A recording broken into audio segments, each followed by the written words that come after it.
بسم الله الرحمن الرحيم. الحمد لله يا رب، الحمد لله على الفوز، الحمد لله رغم انف الحكم، رغم انف شفت الضغوطات وكل حاجه يا جماعه، بس الحمد لله. وانا تفائلت من اول ما الوداد لبس، شفت الله لبس ابيض، قلت الحمد لله يا رب، اكيد ان شاء الله ربنا عامل كده عشان هنكسب. مين يا ابني اللي شرح لك الشغله دي انك تلبس يا ابني ابيض يا حبيبي؟ مين بس؟ وانا بقول لاي واحد زملكاوي بشجع الاهلي، اي واحد يقول له انت بتطبل، قول له يا عم على الاقل بطبل لابن بلدي، بطبل لابن بلدي، قول له انا بطبل ابن بلدي، مش بطبل ايه للغريب.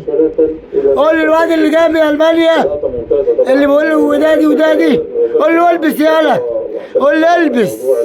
الحمد لله يعني الاهلي لعب. شفتوا يا جماعه الاهلي؟ بصوا طبعا دي من المراسم الايه، من مراسم التتويج بتاع الاهلي، وان شاء الله الفرحه طبعا يا جماعه، انا مش عارف اقول ايه.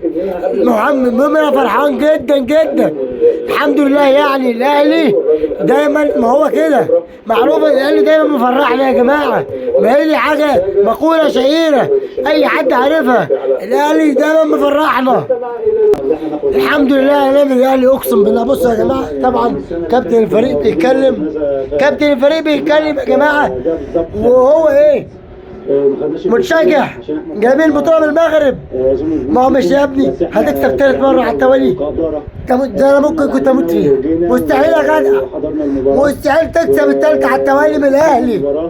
ايه يا عم هتاخدها من الاهلي 3 مرات؟ دي مستحيل، مستحيل. الحمد لله يا رب. طبعا يعني ايه الاجواء بتاع الماتش يا جماعه، اقسم بالله الحمد لله عليها. الواحد والله ما عارف اقول ايه من الفرحه يا جماعه، معلش معلش يا جماعه، اقسم بالله يعني الواحد الحمد لله والله بجد. هي البطوله رقم 11، ويعني الزهير المترجي طيب يا جماعه، الزهير اللي اسمه زهير جاي صورة متصور بصورة الكاس، حاطط صورة الكاس عاملها، شفتوها يا جماعة؟ كأنه بيودعها، مش يعني بيستفز بيها بس كأنه بيودعها.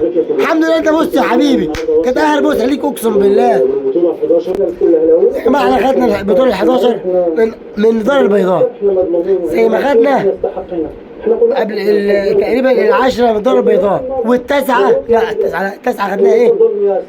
انتوا عارفين خدناها من مين؟ اللي بيقول لك تاسعة واسعة تاسعة واسعة، خدناها بقى من الواسعة بتاعتهم.